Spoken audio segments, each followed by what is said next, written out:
Minha primeira Bíblia apresenta Os Juízes de Israel. Após a morte de Josué, cada tribo de Israel se estabeleceu em seu próprio território. Deus confiou às tribos uma importante missão: expulsar os cananeus que ainda ali permaneciam. Deus não queria que os israelitas convivessem com os cananeus porque a cultura deles era moralmente corrupta. Eles adoravam deuses falsos, fazendo sacrifícios de crianças em homenagem aos seus deuses. Alguns dos deuses que eles adoravam eram chamados de Baal e Asherá. Deus pretendia que os israelitas fossem um povo santo, com uma identidade e um propósito únicos. Mas, vivendo ao lado dos cananeus, havia o risco de os israelitas serem influenciados por estas práticas e costumes e se afastarem de Deus. Os cananeus estavam determinados a permanecer naquelas terras. Saia do nosso território? Não. Que rebeldes! Bom, já tentamos. Algumas tribos, em vez de expulsá-los, passaram a conviver com os cananeus, fazendo pactos e alianças com eles. Outras tribos, por sua vez, tinham medo do poderoso exército cananeu e não ousavam enfrentá-lo. Desta forma, os israelitas passaram a viver entre os cananeus, desobedecendo completamente as instruções de Deus.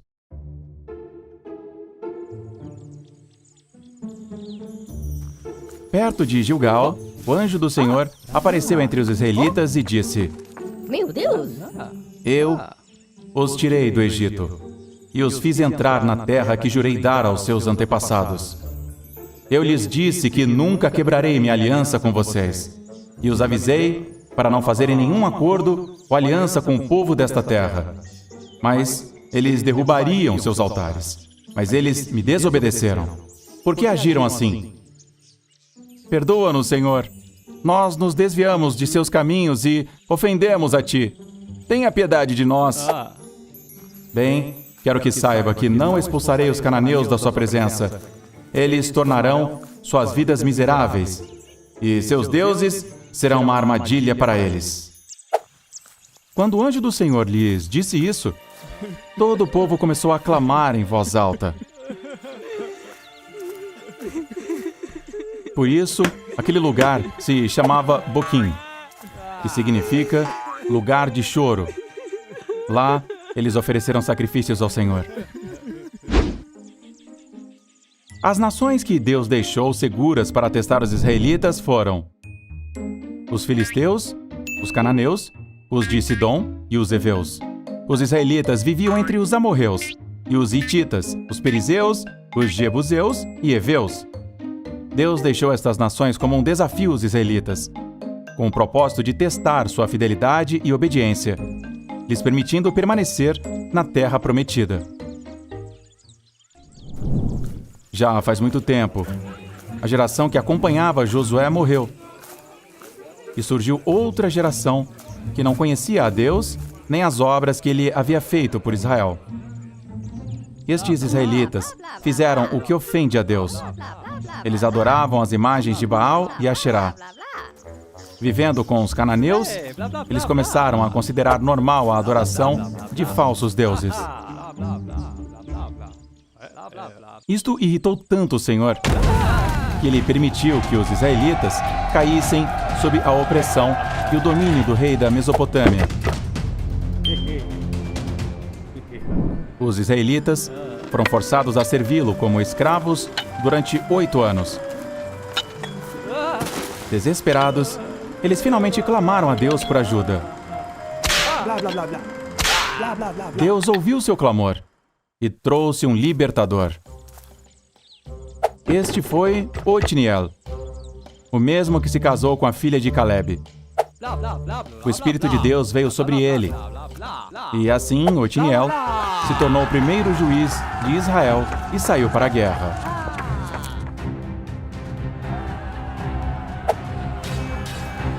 Os novos líderes daquela época eram chamados de juízes. Não são juízes judiciais que tomam decisões legais. Em vez disso, eram líderes e governantes regionais de Israel, escolhidos e cheios do Espírito de Deus. Hey! Você acabou de cobrir a cena mais épica do vídeo. Oh, me desculpe. Deus lhe entregou o rei da Mesopotâmia em suas mãos. E os israelitas tiveram paz durante 40 anos, até que Otniel morreu. Hã? Blá, blá, blá, blá, blá. Oh! E eles fizeram mal novamente aos olhos de Deus. Os israelitas caíram sob a opressão e domínio do rei de Moabe. Eles tiveram que servi-lo como escravos por 18 anos. Desesperados, eles finalmente clamaram a Deus por ajuda e libertação. Blá, blá, blá, blá. Blá, blá, blá, blá. Deus ouviu o clamor deles e trouxe outro libertador. E este era Eude, da tribo de Benjamim, que era canhoto. Através dele, os israelitas enviaram um presente a Eglon, rei de Moabe. Ehud havia feito uma adaga de 2 gumes, que ele escondeu na coxa direita sob as roupas. Blá, blá, blá. Blá, blá, blá, blá, blá. Ele apresentou o presente ao rei, que era muito gordo, e ele disse: Majestade, tenho uma mensagem secreta para você. Shh! Silêncio! O rei ordenou. Todos os seus servos se retiraram dali. Então, Ehud aproximou-se do rei, que estava sozinho no quarto, e lhe disse: Tenho uma mensagem de Deus para você. Quando o rei se levantou do trono, Ehud estendeu a mão esquerda e tirou a adaga que estava em sua coxa e disse: A mensagem é que você merece morrer. E ele a fincou na barriga do rei.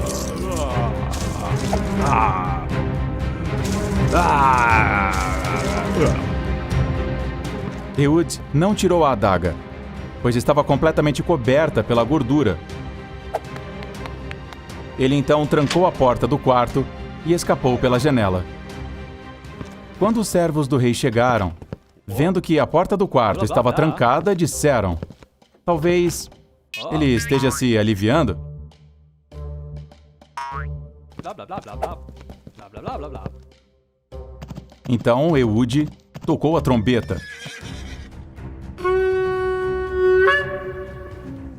E os israelitas desceram da montanha. Sigam-me, ordenou-lhes, porque Deus entregou nas vossas mãos os vossos inimigos moabitas. E assim atacaram e derrotaram os moabitas. Naquele dia, Moabe ficou sujeito a Israel. E o país teve paz durante 80 anos. Até que Ehud morreu. E os israelitas novamente fizeram o que era mal aos olhos de Deus. O povo de Israel, naquela época, era como um círculo que sempre voltava à mesma coisa. Quando eles se esqueceram do Senhor e adoraram deuses pagãos, Deus os puniu e permitiu que outra nação os oprimisse.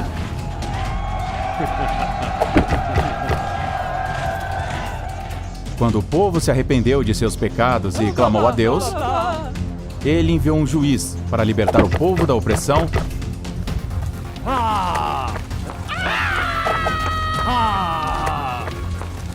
e dar volta para Deus. O povo desfrutou de um tempo de paz e prosperidade até pecar novamente. O juiz morreu? Blá, blá, blá. Os israelitas novamente fizeram o que ofende a Deus. Adoraram os falsos deuses dos cananeus. Como resultado, eles caíram sob a opressão e o governo de Jabim, um rei cananeu que reinou em Hazor. O líder do exército chamava-se Cícera. Durante 20 longos anos, eles oprimiram cruelmente os israelitas e clamavam ao Senhor por ajuda, já que Cícera, líder do exército de Jabim, tinha 900 carros de ferro e um exército poderoso. Naquela época, uma profetisa e juíza de Israel governava sobre Israel. Seu nome era Débora. Débora tinha sua corte debaixo da palmeira, na região montanhosa de Efraim, onde os israelitas vinham até ela para resolver seus problemas.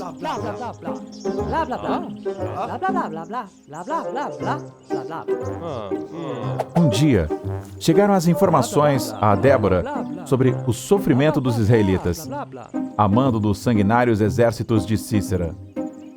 E nesse momento, Deus utilizou Débora para aquecer a água e mandou chamar o comandante dos israelitas, que era Baraque. E lhe disse: Senhor Deus de Israel, ordena que você vá lutar pelo teu povo. Como você pode ter tanta certeza disso? Baraque respondeu: Você quer que eu lute por um povo que sempre nega o seu próprio Deus? O Deus de Israel também é o seu Deus. Então, reúna 10.000 homens da tribo de Naftali e da tribo de Zebulon. Leve-os ao Monte Tabor. Sísera estará lá com seus carros e tropas, mas Deus a entregará em suas mãos. Baraque não teve coragem de seguir sozinho esta ordem, pois sabia que o exército de Sísera era muito poderoso. E disse a Débora: Eu lutarei apenas se você vier comigo, caso contrário, não irei. O Senhor envia você, não eu, disse Débora. Mas tudo bem, eu irei com você. Porém, pela forma como você vai enfrentar a batalha, a vitória não será mais sua. Deus entregará Sísera nas mãos de uma mulher. Ok. Assim, Débora acompanhou Baraque. Reuniram os 10.000 soldados da tribo de Naftali e Zebulon. Sísera, ao saber da mobilização dos israelitas, convocou seus 900 carros de batalha e todos os seus soldados para a corrente de Quizon. Quando Sísera e seus soldados observaram o exército israelita, subestimaram sua força e habilidades. Essas tropas são todo o exército inimigo? Sim, senhor. Eles são poucos e não parecem ser soldados profissionais. Que comandante incompetente. Suas tropas não têm chance contra nós. Esta guerra será muito fácil. Então, Débora disse a Baraque com determinação: Avançar. Este é o dia em que o Senhor entregará o exército de Sísera nas suas mãos. O Senhor marcha na sua frente. Assim, Baraque desceu do Monte Tabor com os 10.000 soldados para a batalha.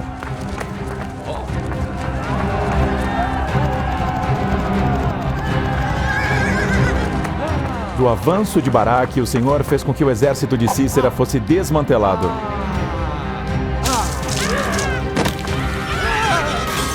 Suas carruagens foram destruídas e os cananeus logo começaram a perder a batalha. Sísera, vendo a derrota iminente, saltou de sua carruagem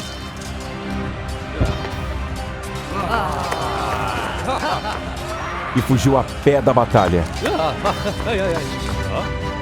Todo o exército de Sísera caiu ao fio da espada. Ninguém ficou vivo. Enquanto isso, Sísera havia fugido a pé para a tenda de uma mulher chamada Jael, que era esposa de um queneu. Uau! É o general Sísera! Entre, meu senhor. Entre aqui, não tenha medo. Sísera entrou na tenda. Ali, muito cansado, disse: Estou com sede, você poderia me dar um pouco de água? E descobriu então um odre de leite. Lhe deu de beber, o cobriu com um cobertor para que ele pudesse descansar. Vá até a entrada da tenda, lhe disse. Se alguém vier e perguntar se tem alguém aqui, diga que não. Claro, o que você quiser, meu senhor. Ele, exausto, dormia profundamente. Jael sabia que este homem era um inimigo perigoso e representava uma ameaça. Então ele pegou uma estaca de sua tenda e um martelo. Se aproximou dele e o matou, enfiando a estaca em sua cabeça. E foi assim que Sísera morreu. Naquele momento, Baraque estava passando à procura de Sísera. Jael saiu ao seu encontro. Venha, disse a ele. Eu vou te mostrar o homem que você procura. Baraque entrou com ela e encontrou Sísera caído no chão, morto, com uma estaca na cabeça. Meu Deus! Foi então que Baraque percebeu que se cumpriu o que Débora profetizou, que Deus entregaria Sísera nas mãos de uma mulher e que a vitória seria graças a ela, graças a Jael. Naquele dia, Deus humilhou Jabim, o rei cananeu, na presença dos israelitas. Israel ficou mais forte na luta contra Jabim e seu exército, até que o destruíram completamente. Assim, os israelitas foram libertados da opressão do rei de Jabim. Débora e Baraque cantaram uma canção cheia de louvor e gratidão a Deus pela sua intervenção e pela libertação de Israel. Uma música para lembrar a fidelidade de Deus e destacar a bravura dos líderes que lutaram pela liberdade.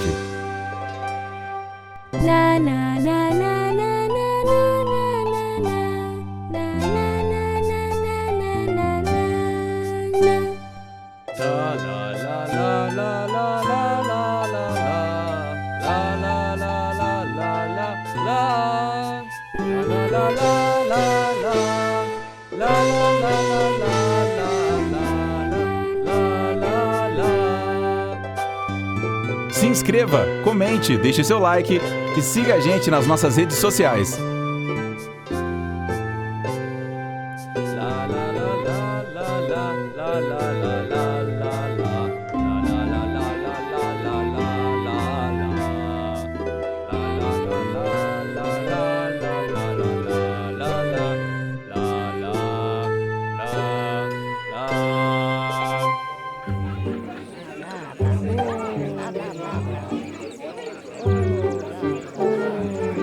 Após 40 anos de paz, os israelitas novamente fizeram o que ofendeu a Deus. Adoraram os falsos deuses dos cananeus. Como consequência, caíram sob a opressão e domínio dos midianitas durante 7 anos. Os israelitas passaram por momentos tão difíceis que tiveram que fugir para as montanhas em busca de refúgio. Lá, viviam escondidos em cavernas e locais fortificados. Cada vez que os israelitas tentavam cultivar nos seus campos, os midianitas, juntamente com os amalequitas e outras pessoas do leste, saqueavam e destruíam todas as suas colheitas, os deixando sem nada para comer. Eles também matavam seu gado, ovelhas, bois, touros e burros. Como resultado, os israelitas ficaram completamente desprovidos de animais e recursos. Esses midianitas, juntamente com seus aliados amalequitas e outras pessoas do leste, acamparam perto dos israelitas com a intenção de prejudicá-los.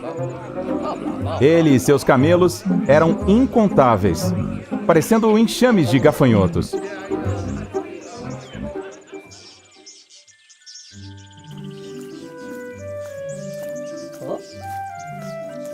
A miséria dos israelitas por causa dos midianitas era tal que eles chamaram a Deus por ajuda. Deus ouviu seu povo e, vendo como eles sofriam, enviou-lhes um profeta e disse-lhes: Trago uma mensagem de Deus para você. O Senhor diz o seguinte: Eu te tirei do Egito, a terra da escravidão, e te libertei do seu poder. Eu também te libertei do poder de todos os seus opressores, para devolver a você a sua terra. E eu lhes digo: Eu sou o Senhor vosso Deus. Não adore os falsos deuses dos amorreus, em cuja terra você mora. Mas vocês não quiseram fazer assim. Escolheram adorar falsos deuses e decidiram não me obedecer. E assim, Os israelitas, infelizmente, tiveram que enfrentar as consequências de terem decidido errado. Mas Deus, na sua misericórdia, tinha um plano para libertá-los. Num lugar chamado Ofra, o anjo do Senhor apareceu e sentou-se debaixo de uma árvore que pertencia a Joás, da tribo de Manassés. O filho de Joás chamava-se Gideão, que estava limpando o trigo num lugar e se escondendo para protegê-lo dos midianitas. Quando o anjo do Senhor apareceu diante de Gideão, disse-lhe: "O Senhor está contigo, bravo guerreiro." "O Senhor está comigo?" "Como tu pode dizer isso?" Gideão respondeu. "Você não vê como vivemos? Você não sabe que temos que viver escondidos dos midianitas? Se o Senhor está comigo, por que tudo isso acontece conosco? Onde estão todas aquelas maravilhas que nossos pais nos contaram quando disseram: Deus nos tirou do Egito, Deus libertou seu povo? A verdade é que Deus nos abandonou e nos entregou nas mãos dos midianitas." O Senhor enfrentou Gideão e disse: "Você, com a coragem e a força que tem, salvará Israel do poder de Midian." "E eu? Mas, Senhor, como vou salvar Israel? Se o meu clã for o mais fraco da tribo de Manassés e eu, o mais insignificante da minha família?" O Senhor respondeu: "Tu derrotarás os midianitas como se fossem um só homem, porque estarei contigo." "Bem, se eu ganhar a teu favor, eu preciso de uma prova de que, na verdade, é o Senhor quem está falando comigo." Ele respondeu, Gideão: "Vou trazer a minha oferta e colocá-la diante de ti, mas preciso prepará-la. Por favor, não saia até eu voltar." "Vou esperar por ti aqui", disse o Senhor. Gideão preparou apressadamente um bode e usou farinha para fazer pães ázimos. Depois de ter tudo pronto, pegou os pães ázimos, colocou a carne em uma cesta e o caldo de carne em uma panela. E depois os levou ao anjo. O anjo de Deus lhes disse que colocasse a carne e os pães ázimos sobre a rocha que estava ali. E depois que despejasse o caldo da carne por cima. Assim o fez. Então, com a ponta do cajado que trazia na mão, o anjo do Senhor tocou na carne e nos pães ázimos. E de repente, saiu fogo da rocha e consumiu toda a carne e todo o pão que havia ali. Então o anjo do Senhor desapareceu da vista deles. Quando Gideão percebeu que era o Senhor, exclamou: "Oh, meu Deus, eu vi o anjo do Senhor face a face." Mas o Senhor lhe disse: "Não tenha medo, tu não morrerás. Fique em paz." Naquele momento, Gideão construiu ali um altar a Deus e o chamou de Jeová Shalom, que significa "O Senhor é paz." Naquela mesma noite, Deus lhe disse: "Pegue um touro do rebanho do seu pai. Escolha o segundo, aquele que tem 7 anos. Sua tarefa será derrubar o altar que seu pai dedicou a Baal, bem como o poste de madeira com a imagem de Asherá, que está ao lado. Depois, usando a lenha de Asherá, você oferecerá o novilho que tu pegaste como holocausto." Gideão ouviu todas as instruções de Deus. Então, ele fez exatamente como o Senhor lhe havia ordenado. Mas o fez à noite, pois tinha medo de sua família e dos homens da cidade. Ali, juntamente com 10 dos seus servos, destruíram o altar dedicado a Baal e fizeram pequenos pedaços de Asherá. Transformaram-no em lenha e, com ele, ofereceram um holocausto a Deus com o touro de seu pai. Na manhã seguinte, quando eles perceberam... Não pode ser! O que aconteceu aqui? O que fizeram com Baal? Meu Baal? Hã? Baal? Verdade, verdade. Quem se atreveu a fazer isso?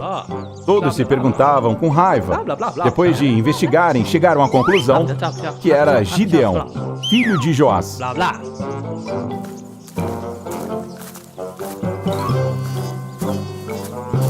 Irritados, os homens da cidade exigiram de Joás: onde está seu filho, Gideão? Ele tem que morrer. Olha o que ele fez. Destruiu o altar de Baal e a imagem de Asherá? Joás respondeu-lhes com muita inteligência: tu vai defender Baal? Não. Baal não é um deus que pode se defender? Não, bem, sim. Então, quem defende Baal, que morra antes do amanhecer. Não. Se Baal realmente é um deus, então ele deveria ser capaz de se defender de quem destruiu seu altar. Não é assim? Sim. Pois então deixe Baal ser quem se defende. Sim. Então, daquele momento em diante, Gideão passou a ser chamado de Jerobaal, que significa deixe Baal se defender dele, porque destruiu seu altar. Todos os midianitas, amalequitas e outros povos do leste uniram forças e acamparam no vale de Jezreel. Então, Gideão, cheio do Espírito do Senhor, tocou a trombeta e convocou seu clã, Abiezer, para segui-lo. E enviou mensagens a toda a tribo de Manassés, Aser, Zebulon e Naftali, para que eles também se juntassem a ele. Gideão precisava ter certeza de que Deus o havia escolhido. Então ele disse a Deus: Senhor, se tu queres libertar o povo através de mim, por favor, eu necessito de um sinal, para que eu saiba e tenha certeza de que tu me escolhestes. Veja este velo de lã que eu tenho aqui. Bom, eu vou deixá-lo aqui a noite toda, e se o Senhor fizer com que todo o orvalho da noite permaneça neste velo, e toda a terra ao redor dele permaneça seca, então eu saberei que o Senhor salvará Israel, e que o Senhor me escolheu, assim como tu dissestes. E assim aconteceu. No dia seguinte, Gideão levantou cedo. Viu que o chão estava completamente seco. Tocou no velo e sentiu que estava todo molhado. Apertou para tirar o orvalho e, com ele, encheu um copo d'água. Então Gideão sabia que ele era o escolhido, mas ainda não tinha certeza e disse a Deus: Senhor, não fique bravo comigo, Senhor. Olha, esse é o último e pronto, tá? Deixe-me fazer mais um teste com o velo. Desta vez, deixe apenas o velo seco e todo o chão coberto de orvalho, para que eu não tenha mais dúvidas de que o Senhor me escolheu. E foi isso que Deus fez aquela noite. No dia seguinte, Gideão percebeu que tudo estava úmido e molhado por causa do orvalho da noite. Mas ao tocar no velo que estava no chão molhado, percebeu que estava completamente seco. E então, Gideão soube que ele era o escolhido e, através dele, Deus libertaria Israel dos midianitas. Não há mais desculpas.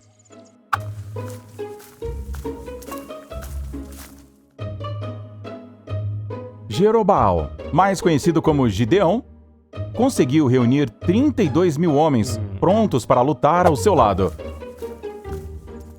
Todos se levantaram muito cedo e acamparam na fonte de Arode. O acampamento dos midianitas ficava ao norte deles. Gideão sabia que os homens que se juntaram a ele não seriam suficientes para enfrentar os midianitas, pois os seus inimigos eram muito mais numerosos do que eles. Mas Deus lhe disse: Você tem homens demais. O quê? Como assim? Você tem gente demais para entregar os midianitas nas mãos deles. Para que Israel não se glorie contra mim, e diga, pela sua própria força se livrou dos seus inimigos. Então, anuncie ao povo que quem tiver medo pode ir para casa ou sair do local. Gideão, muito confuso, obedeceu à ordem do Senhor. E ele disse aos seus homens: Assim diz o Senhor, quem tiver medo pode ir para casa ou sair deste lugar. Gideão, você enlouqueceu? Os midianitas são muito mais do que nós. Quanto mais homens para a batalha, melhor.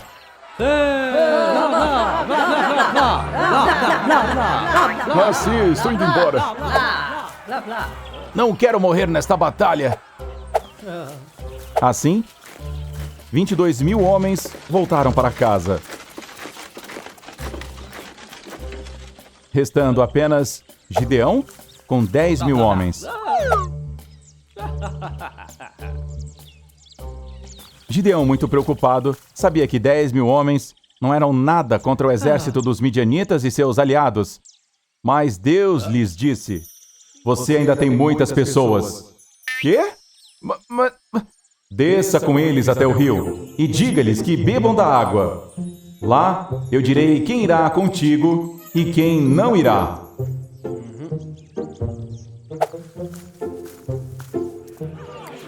Gideão fez os homens descerem até a água.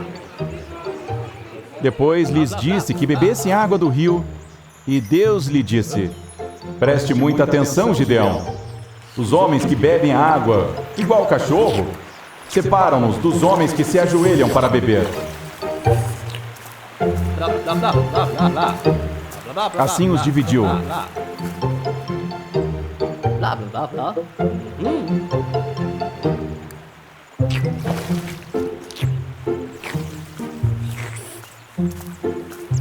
Blá, blá, blá, blá. Blá, blá, blá, blá, blá. Hã?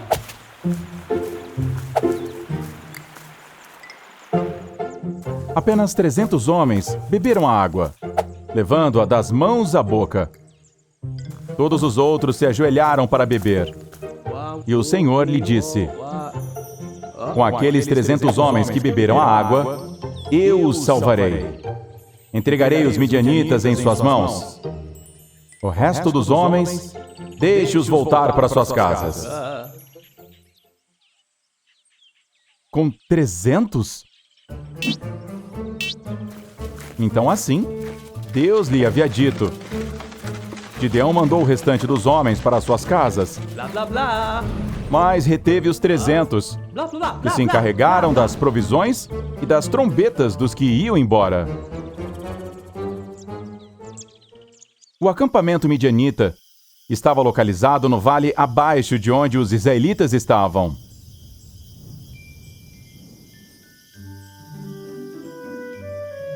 Naquela noite, Deus disse a Gideão: Levanta-te e desce ao acampamento, porque vou entregar os midianitas nas tuas mãos. Se você ainda tem medo de atacá-los, primeiro desça ao acampamento inimigo com seu servo Furá, e ouça o que eles dizem, porque assim você ganhará coragem para atacar os midianitas. Assim, Gideão obedeceu ao que o Senhor lhe disse, indo para o acampamento inimigo, porque estava com medo. Assim, ele e Furá, seu servo, desceram com cuidado, tentando não fazer barulho. Chegando aos postos sentinelas, Não. os sentinelas ficavam encarregados de guardar o acampamento enquanto os demais dormiam.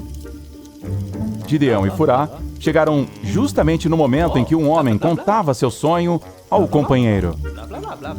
E eles se aproximaram para ouvir a conversa. Tive um sonho muito estranho, disse ele. Meu sonho foi bem no acampamento. Eu estava olhando quando eu vi um pão de cevada descendo e veio rolando e bateu numa barraca no meio do caminho. O acampamento duro e a tenda, ele se virou e caiu.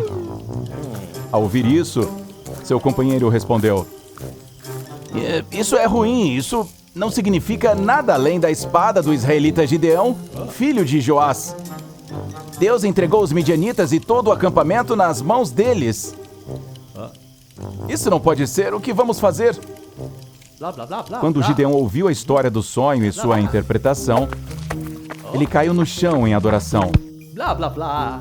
Blá, blá, blá, blá. Então ele correu para o acampamento de Israel e gritou: Levantem-se! O Senhor entregou os midianitas e seus aliados em suas mãos! Blá, blá, blá. Gideão Blá, blá, rapidamente dividiu os 300 homens em 3 esquadrões. blá, blá, blá, blá, blá, blá, blá. Ele deu a cada um uma trombeta, algumas tochas e também lhes deu jarros vazios para que pudessem colocar as tochas e esconder a sua luz. Blá, blá, Então blá. Gideão explicou-lhes: Vamos cercar o acampamento dos midianitas. Lá eles farão exatamente o que me virem fazer. Enquanto meu esquadrão e eu tocamos as trombetas, vocês também tocam as suas pelo acampamento e gritam a plenos pulmões: Pelo Senhor e por Gideão!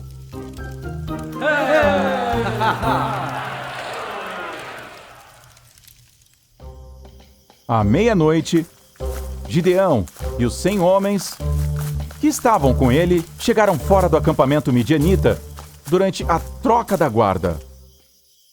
Então Gideão, segurando a trombeta com a mão direita e a tocha com o cântaro na esquerda, quebrou o cântaro no chão e tocou a trombeta. Foi isso que todo o grupo que estava com Gideão fez. Esse é o sinal? Os 3 esquadrões tocaram suas trombetas e quebraram seus jarros no chão e gritaram: Desembanhem suas espadas pelo Senhor e por Gideão! Cada israelita permaneceu em seu posto e luzes começaram a ser vistas ao redor de todo o acampamento midianita. Enquanto isso, os midianitas que dormiam, assustados com o escândalo, o barulho e sem saber o que estava acontecendo, saíram correndo e gritando enquanto fugiam. Quando soaram as 300 trombetas e viram tantas luzes ao redor, Deus fez com que todos os homens do acampamento atacassem uns aos outros com suas espadas, e muitos caíram mortos nas mãos de seus próprios companheiros.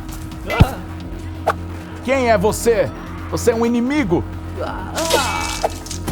Alguns midianitas conseguiram fugir, mas os israelitas de Naftali e Aser e toda a tribo de Manassés Blá, blá. foram convocados para perseguir os midianitas e os capturaram. E assim, Gideão entendeu que, por maior que fosse o desafio, ao confiar em Deus, ele foi capaz de derrotar milhares de soldados midianitas com apenas 300 homens. Gideão e seus 300 homens persistiram em procurar os midianitas que haviam escapado. Eles estavam atrás dos 2 reis de Midian, Zeba e Zalmuna.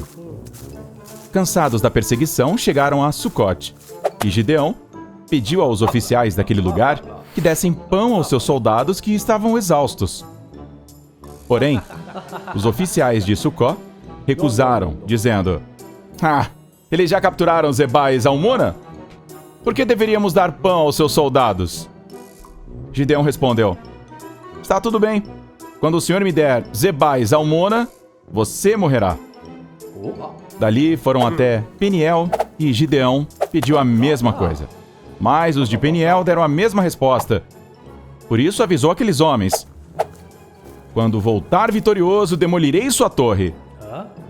Quando os reis de Midian foram finalmente capturados, Gideão puniu os homens que zombaram e se recusaram a ajudá-los.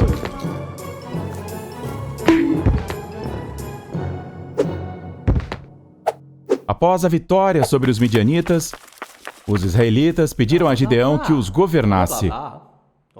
No entanto, Gideão rejeitou a oferta, mas pediu a cada um deles que lhe desse um anel de sua parte nos despojos da batalha. E com os anéis, ele fez um éfode, uma vestimenta sacerdotal, e os colocou em sua cidade natal, Ofra. Contudo, todo Israel começou a adorar éfode, que se tornou uma armadilha para Gideão e sua família.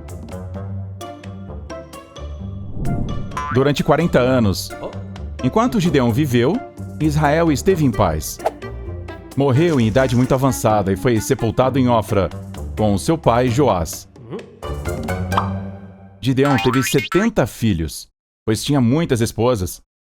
Um de seus filhos se chamava Abimeleque, e ele era muito ambicioso.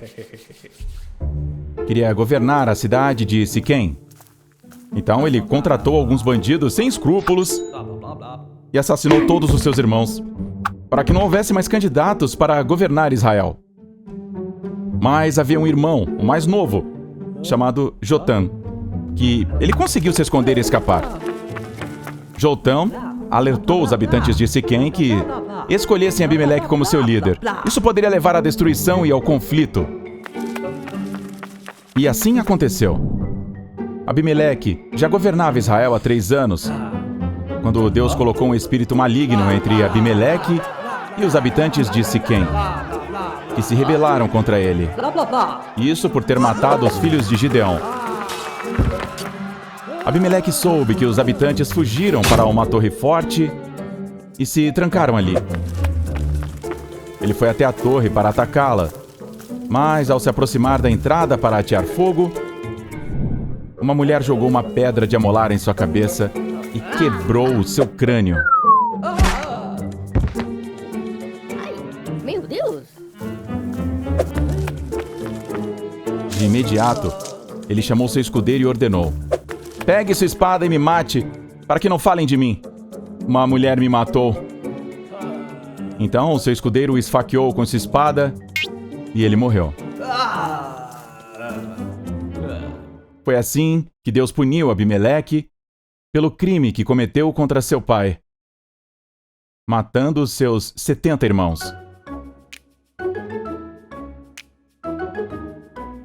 Inscreva-se e comente.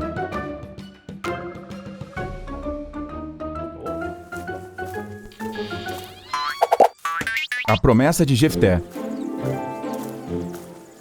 Depois de muito tempo, havia um guerreiro da região de Galaad, chamado Jefté, que era filho de Gileade e uma prostituta. Gileade também teve filhos com a esposa, e quando cresceram, expulsou Jefté. "Você não terá parte da herança da nossa família", disseram, "porque você é filho de outra mulher, de uma prostituta." "Mas também tenho direito à herança. Sou filho de Gileade, mesmo não sendo da mesma mãe que você." "Você não pertence aqui." "Eu sim." "Não é assim." "Por quê?" "Você não faz parte da família." "Somos irmãos." "Meio irmão." "Eu mereço parte da herança." "Chega, Jefté. Você não é um herdeiro legítimo." Os chefes idosos concordaram com os irmãos. Então, Jefté fugiu para lá e foi morar na região de Tobi, onde se encontrou com alguns homens maliciosos que saíram com ele para cometer delitos.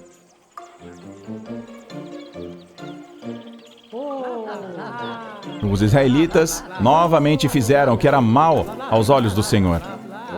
Outra vez, adoraram os Baalins e os deuses de outras regiões e se esqueceram de Jeová.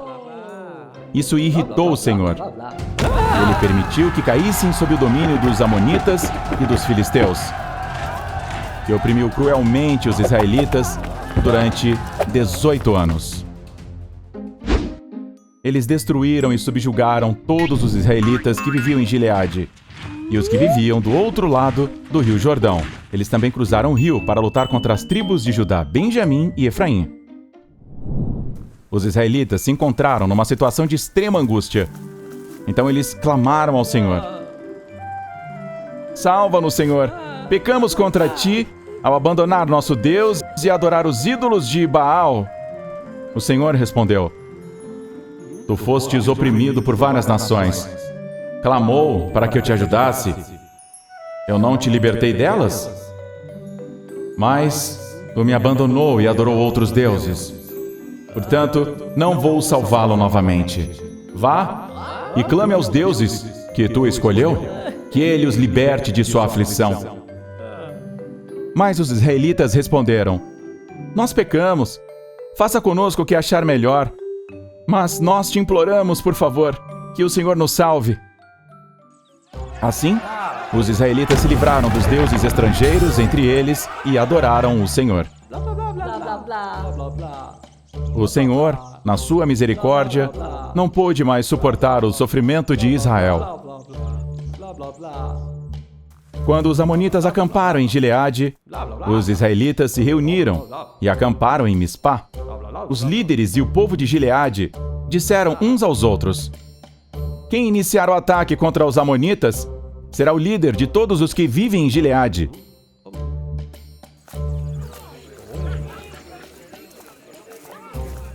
Depois de algum tempo, os anciãos de Gileade foram trazer Jefté da terra de Tobi. O que te traz aqui? Jefté perguntou. Viemos lhe pedir que lidere o nosso exército contra os amonitas. Em nome de todos os israelitas, pedimos que nos ajude. Não foram vocês que me odiaram e me expulsaram da casa de meu pai? Por que vocês vêm aqui agora que estão com problemas? Os mais velhos responderam. É por isso que viemos aqui agora. Venha conosco lutar contra os amonitas, e você será o líder de todos os que vivem em Gileade. Se o Senhor me entregar aos amonitas, então serei o seu líder. O Senhor é a nossa testemunha. Faremos o que você diz. Jefté foi aos anciãos de Gileade, e o povo fez dele seu líder e comandante. Blá, blá, blá, blá, blá, blá, blá, blá, blá. Então Jefté enviou mensagens ao rei dos amonitas perguntando: o que você tem contra mim por ter vindo travar uma guerra contra meu país? O rei dos amonitas respondeu: quando os israelitas deixaram o Egito, tomaram posse da minha terra desde Arão até Jaboque, até o Jordão. Agora, devolva de boa maneira. Jefté enviou novamente mensagens ao rei amonita, explicando todo o percurso e as terras que Israel havia tomado desde que saiu do Egito. Contudo, o rei dos amonitas não prestou atenção à mensagem que Jefté lhe enviou. Então Jefté, cheio do Espírito do Senhor, viajou por Gileade e Manassés. Passou por Mispá, Gileade, e dali avançou contra os amonitas. Naquele momento, Jefté fez uma promessa solene ao Senhor. Se o Senhor realmente entregar os amonitas em minhas mãos, quando eu voltar, depois de ter derrotado os amonitas, aquele que sair primeiro da porta da minha casa para me receber, será teu, Senhor, e eu o oferecerei a ti como holocausto. E assim, Jefté foi aos amonitas para lutar contra eles. E o Senhor os entregou nas suas mãos, derrotando 20 cidades. A derrota foi muito grande. Ai, ai. Sorry, sorry. Corta, essa parte não funcionou. Blá, blá, blá. Assim, os amonitas permaneceram sujeitos aos israelitas.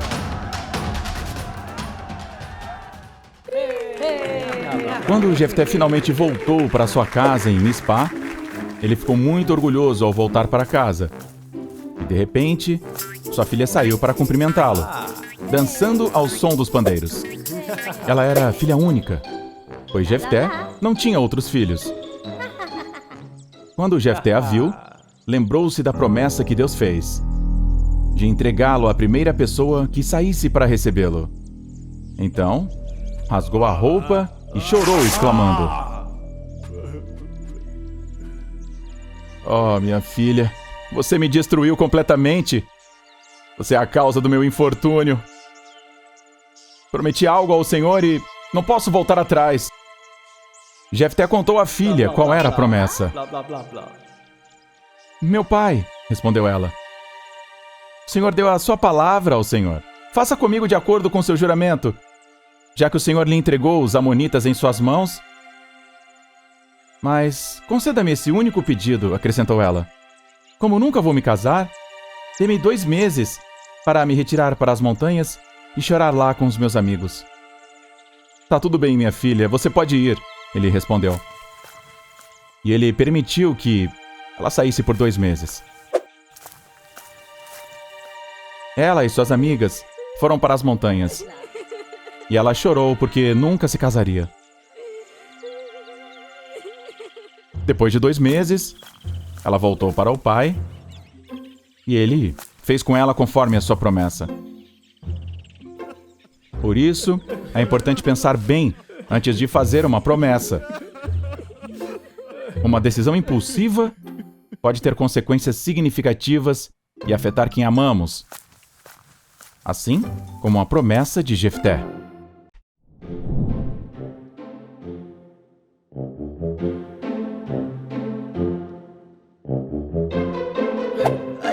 Agora sim, se inscreva, comente, curta e nos siga em nossas redes sociais.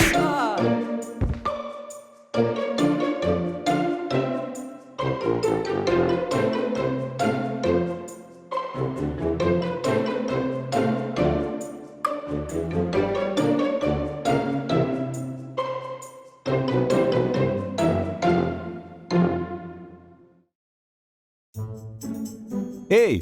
Saudaremos nossos amigos que comentaram nossa postagem. Se quiser uma saudação no próximo vídeo, inscreva-se e comente nossos vídeos.